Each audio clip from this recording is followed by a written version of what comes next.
All right, make sure it works, and then I will get started. So I want we got a lot to cover this week. I know I talk about like in the title you're probably looking like nuclear headways, IEA walk back forecast. Those are just things I want to bring up. I think they're actually the IEA walk back forecast was something I came across. That was something that I came across about 5 minutes ago on my phone, and I read about what's going on, and I want to kind of discuss. I want to address it because it is something that is important to cover. I mean, for years we've been fed this idea that oil and gas is dead. There's a lot of people out there that are heavily pushing this in favor of nuclear. That's what I'll segue into. But I also want to talk about Prime Minister Carney has this new idea of nation building, and it's a lot of this green carbon. Um, a lot of this it's his green energy policy, his carbon is being rebranded, and it's essentially he's spending a lot of infrastructure. But there's something interesting here that's happening is he's not actually uh, there's no budget, so he's spending. And there's I think I heard on the news earlier today there were five major projects, but he's spending with no clear budget. So stay tuned for the rest. That's what I want to discuss in this tonight's live stream. I know we're running a bit late, technical difficulties. Um, those of you that might be listening, basically, uh, this is unscripted live. Not we're not. This is just some topical things that I come across throughout the week. So I figure let's discuss it live. If you have any questions, comments, don't forget to like, subscribe, and you can turn your notifications on. There's weekly live streams here on Thursday nights around usually around 7 and 7:30. We usually get started with those. Um, we're a bit late this week, but they usually start around 7. And there's also the weekly commodity bro podcast, and soon we'll be coming out with more videos. Uh, Again, gotta work out the technical stuff.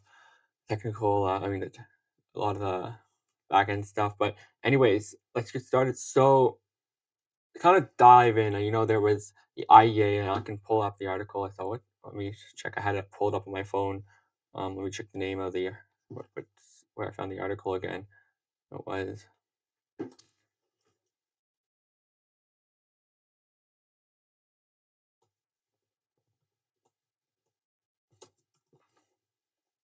here. Um,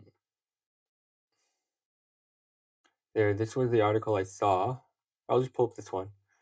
I'll just kind of address it. So basically, for those of you that don't know, that are watching this, don't know, essentially the IEA, the International Energy Association, essentially has a forecast. And I know in 2024, the end of 2024, early 2025, they have their quarterly reports. They have their annual reports, and they basically it said that they predicted that by 2030, oil and gas demand was gonna climax, and then it was gonna fall down because again of EV demand, critical minerals, and we're gonna see more of a green transition. But what's interesting is in their original documentation in late 2024 and even quarter 1 2025, they had or quarter 4 2024 and quarter 1 2025, they had even noted it's like they said, well, it'll peak for 20 before 20 it'll peak at 2030, they said.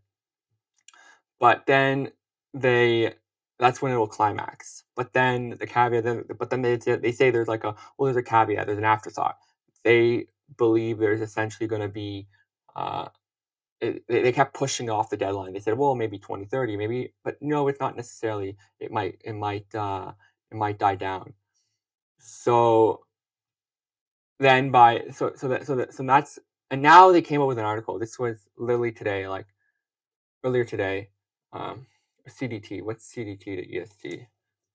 CDT to EST. So yeah, it's literally like no, very like in the last hour or so they came up with this article within the last hour that basically the they pushed off the deadline. They say we're gonna they don't the article, I don't believe it said it gave it a specific it didn't give us a specific timeline, but and I'd be curious if those of you watching, or there might be more. I mean, as more information will come out and more articles will come out on this, I'm curious to follow this. Maybe next week I can address it again. Um, but what's interesting about this is now they're walking back and they're saying it'll be for the next decade. And I want to highlight that they kind of contradicted themselves and now they're correcting themselves and walking back the statement because a lot of people talk about nuclear energy. When I was at the Global Energy Show several months back, I remember everyone was talking about SMRs. Uranium was like the talk of um, was the talk basically. Everyone was talking about SMR production. I even know people that I've met in like that in the government and in even the local government out in Calgary and Alberta. They were talking about how they want to work with the national government, the federal government. I mean, and the Alberta provincial government wants to build power grids and experiment on building a national power grid with powered by nuclear power. And that's all great, but there's a few problems with nuclear energy that people tend to. Sorry, I just realized I wasn't even showing. I'm sorry, wasn't even showing the. Yeah, sorry, there's an article here.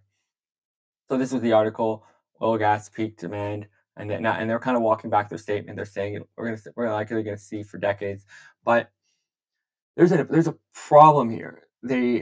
Everyone talks, but as I was saying, everyone keeps talking and talking about this nuclear energy, and sure, I mean nuclear energy is, I mean we're likely to see growing demand, but we're likely to see nuclear demand grow over time, but I don't think it's as quick as people think it is.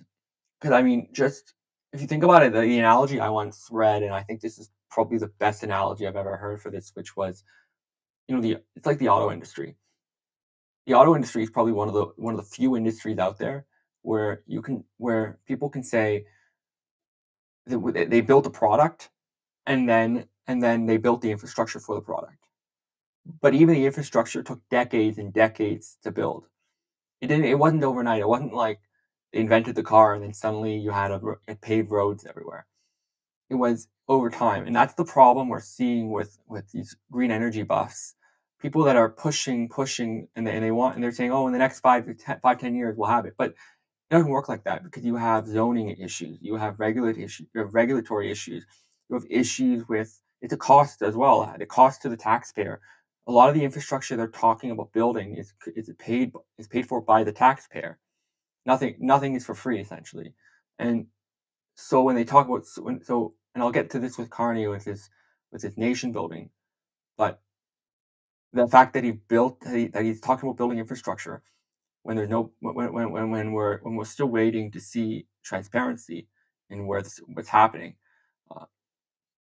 and I mean we can go into that we can go deeper into that, but I want to also address too that where was it? It was, let me pull up the article as well here. Um, Hold on a second. There's another article I saw which again talks about how demand demand is gonna significantly outpace supply of uranium, and I'm gonna get to that, and that's also why I think it's not feasible for the near term future. Um, Here, oh, maybe it was my email. Sorry.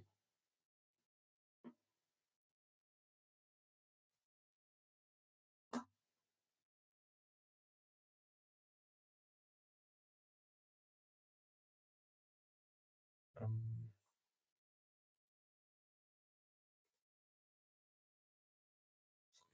Hold on a moment. Ah, here it is. The Financial Times.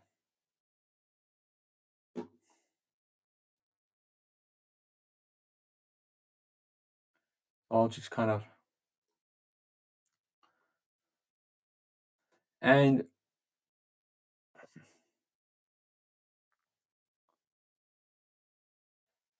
actually the problem here is, especially with something that's natural resources, you have to find it, you have to survey, and that takes decades. Or that can take up to that can take decades to source where you're gonna find mines, and even those mines where the yellow cake, which is what essentially the yellow powder they mine out of the ground, which turns into uranium as we know it. It's refined into a uranium as we know it. But just looking at the upstream, you have to find it. You can't just say, oh, we're gonna mine uranium and then it magically find a mine. There's all these side caveat. There's a side caveat to that, and they say here like, global uranium requirements for reactors is set to rise by a third to 86,000 tons by 2030 and 150,000 tons by 2040, according to the World Nuclear Association on Friday. And again, output it from mines is expected to have between 2030 and 2040. That's bad. It's essentially saying like here you know, you know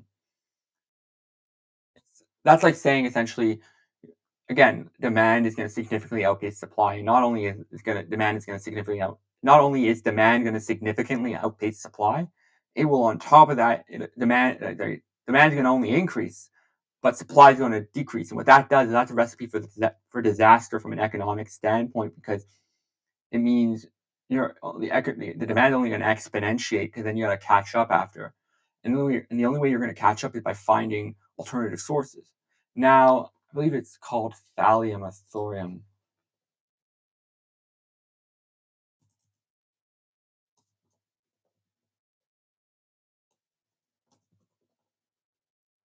To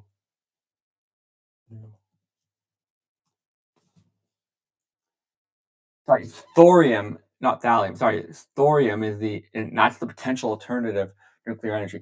I'm gonna admit I don't know too much. That's a bit of my element, so I won't speak to that to thorium as much. I might do more research and maybe bring that up in a future live stream.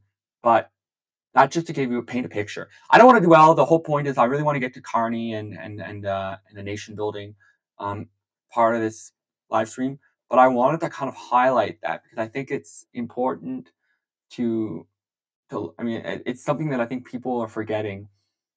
There's it's like I've been told by a lot of people. There's a lot of people have mentioned. I mean, you hear a lot of noise from both sides of the aisle. There's a lot of people that are very bullish on oil.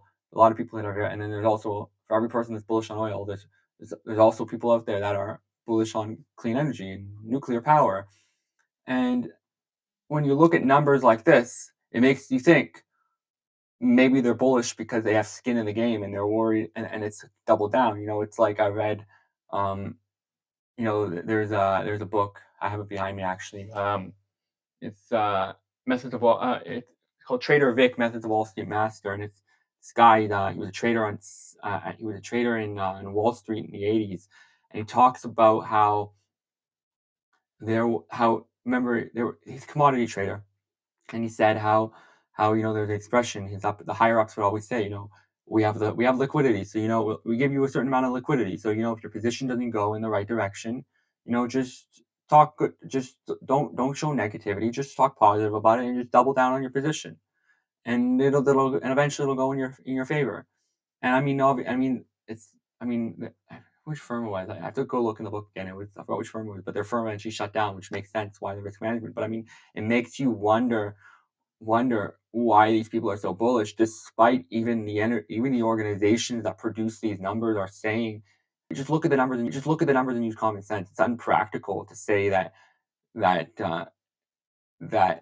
we're going to see oil and gas disappear at as quickly as people think. I mean, it's just a function of basic economical cost. Now, speaking of economical costs, we can kind of segue into Carney's nation building. So there's two things that I'll build up to with the nation building. Is there's Carney was Justin Trudeau's former Prime Minister of Canada, economic advisor. He's former, I think he was chairman of the Bank of Canada. I can verify that right. I can fact check that right now. Where am I? Here we go. He was former governor of the Bank of Canada and the Bank of England, and he was then the UN Special Envoy on Climate Finance.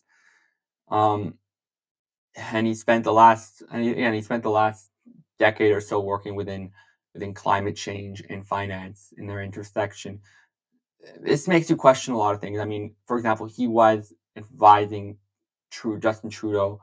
Um, I won't get into politics. I'm not gonna start criticizing. I won't criticize policy. I won't talk to policy, but I will keep it. I'll keep it to the finance, to the topic. But I think it's really telling about where carbon tax has gone. What we've seen with the carbon tax. I mean, he brought back. So he's arguing his main argument is that he brought that he lowered in the last election. The Trudeau lowered the carbon tax to zero. He never removed it. That's a misconception. People always say this. I can bring it up. I can even prove it. Look, carbon.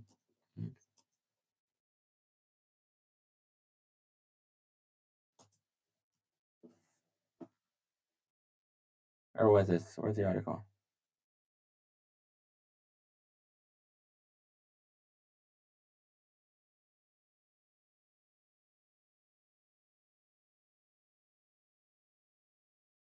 Here, the National Post. Here's an article from the National Post. Um, so this is early 2025, I believe. Maybe that was before the election. I can't remember when the election was actually, to be honest. Sorry. What month was the last?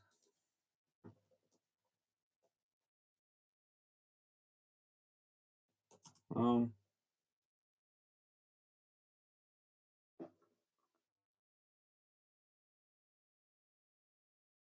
sorry.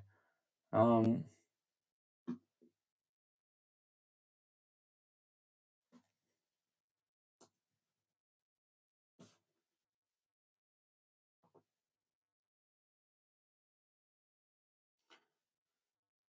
it was in April. So yeah, this was just before, like a month before the election, and Carney cut the carbon tax to zero. And sorry, it wasn't Trudeau, it was Carney. By then, Trudeau, I think, had stepped down, and Carney had resumed a position as the leader of the Liberal Party of Canada. But um, that's yeah, he didn't. That's a misconception people have. People think that the carbon tax was removed. Now there's one. Now Carney has now put in place though a new carbon tax, and he doesn't call it the carbon tax, but I can pull it up. But there's essentially, I mean, the Conservative Party has talked a lot about carbon tax 2.0. I won't get into politics, but here's another, I'll say this, where was it? I saw it from the Government of Canada. I can't find it. I can't find it right now. If you look, there's the Government of Canada released a statement. I forgot what it's called. But they don't call. I forgot what it's called off the top of my head. But it's not called the carbon tax 2.0. But essentially, what it is they basically brought back the carbon tax. And I believe it was I would say it was 16 cents on the gallon.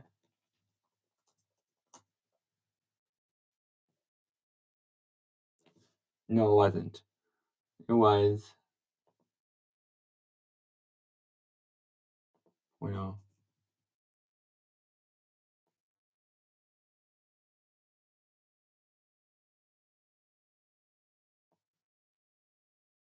anyways, the Government of Canada had a whole thing on it, but he basically brought. It's bothering me. I want to find it. Um,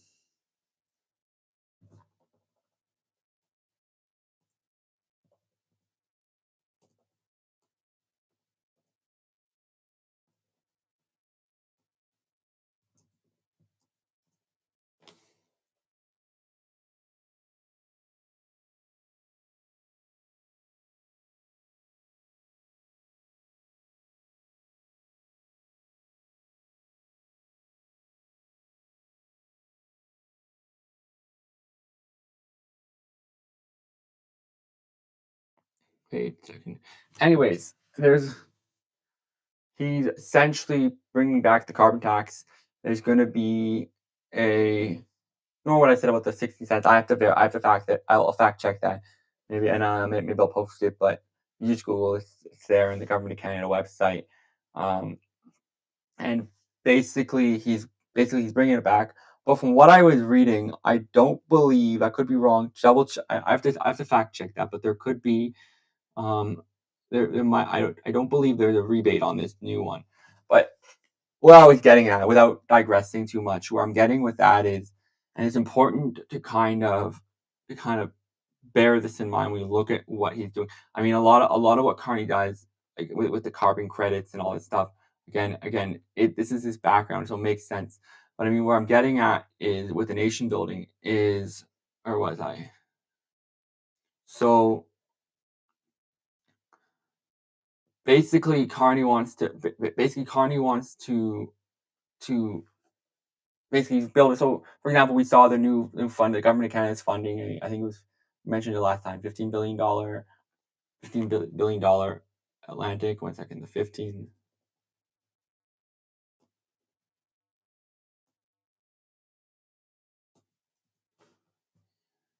Yeah, it's $15 billion. I believe I mentioned it. I brought it up last week. It was this thing, if you guys remember. I brought it back. I brought it up. But it's a $15 billion project in Newfoundland, and I believe it's one of 5 projects that the Carney government is basically funding.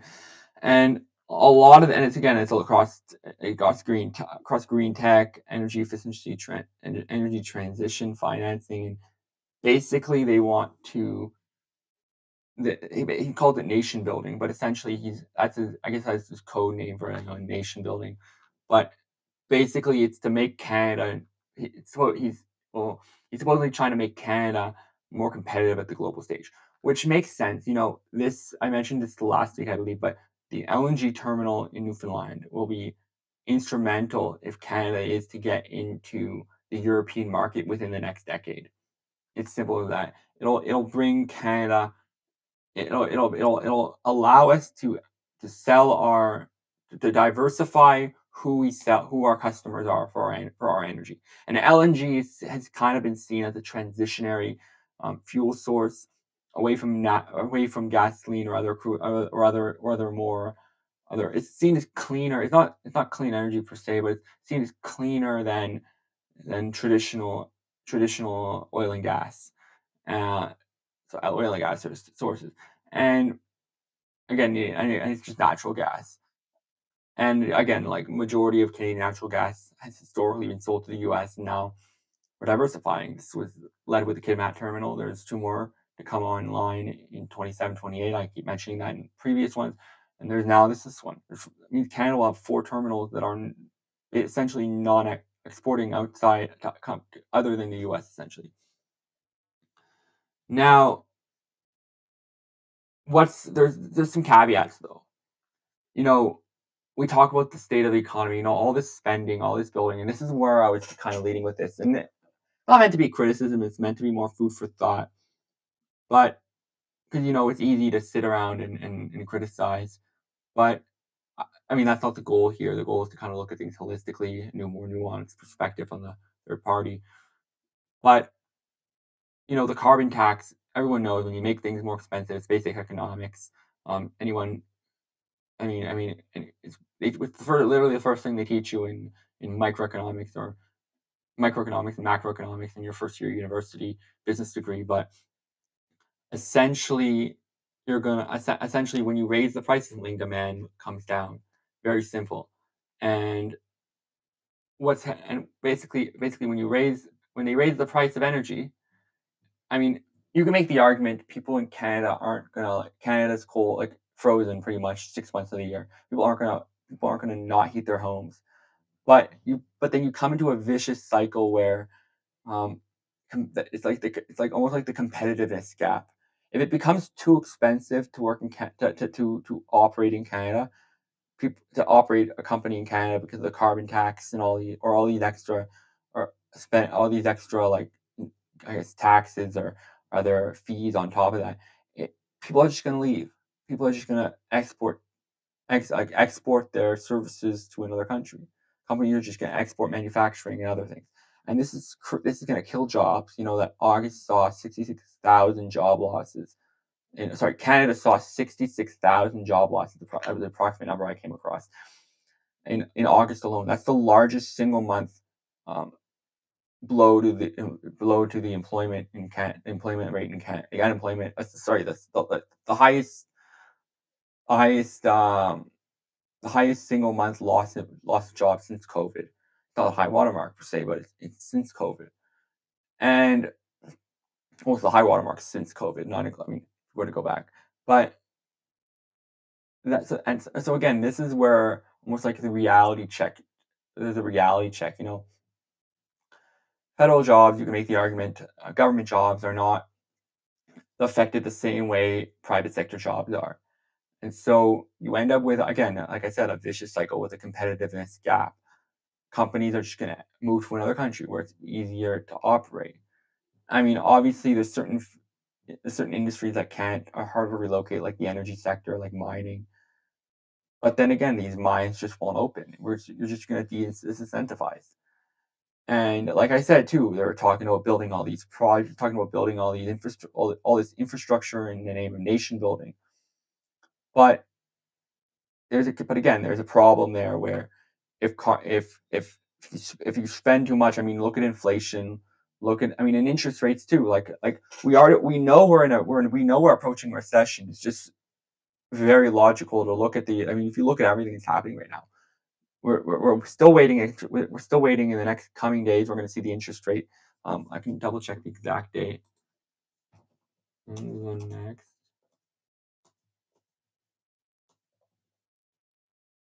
Here. In the 17th. Yeah, 17th. So that's the next day that we're going to see. So in 6 days, we're going to see the Bank of Canada is going to release. It's going to release their interest rate decision. And I mean, it's hard to make a prediction, but what I want to say, and again, I want to say I'll tell you my prediction, but I'll explain to you my logic behind it. I think we're likely to see interest rates increase. The reason, if they're not going to decrease, I think I would be shocked if interest rates remain low or decrease. The reason is simply because look at how central banks are still purchasing gold. Look at the fact that I can even pull that up.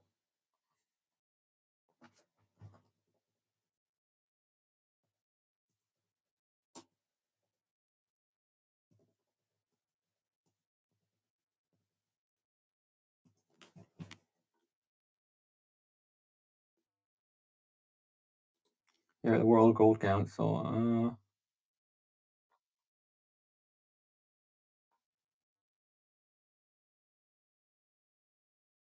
Where's BOC?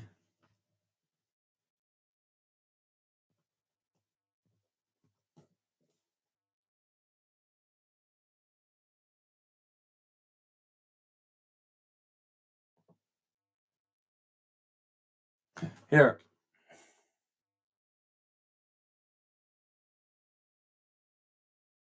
Here's Canada.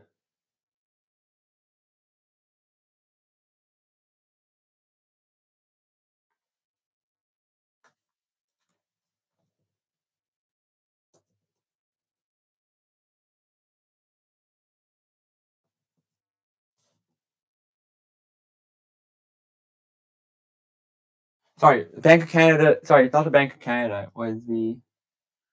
If you look at. Sorry.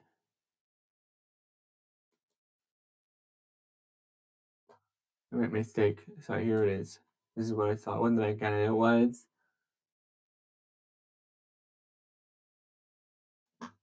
net positioning. Sorry. Anyway, my point is the Bank of Canada. Bank of Canada is essentially, like the Bank of Canada has essentially been we're still waiting on the interest rate announcement. The government's been spending a lot of money, but then when you look at net bank purchases, we're seeing globally, when we're looking global net purchasing of central banks, we're seeing again, there's more growth in terms of gross per the net from looking at the net in terms of gross purchases. We're seeing higher gross purchases than gross sales. This kind of and again, even emerging markets. This is not a good sign for the global economy. And just looking at like G7 countries, for example, inflation's picking up. I think and unemployment's picking up. This is those are all signs that we're headed into a recession. And typically what happens, everyone know, I mean, basic it's basic economics, business cycle. When when you're in a recession, when sorry, a leading indicator of a recession. Again, you're looking at unemployment. Unemployment happens at. I mean, unemployment is lagging. I would say we are in a recession, but but again, the recession is only going to get worse because again, just we're seeing the fact that globally central banks are purchasing um, more and more gold, and then on top of that, inflation is picking up in G7 countries. This is again a scary sign that we're likely going to see more. It's going to get worse before it gets better in the coming couple quarters. And so again, my prediction is I think we're more likely to see an increase in interest rates than we are to see a decrease in interest rates. And I mean, we've seen relatively stable interest rates. I can pull that up. Um,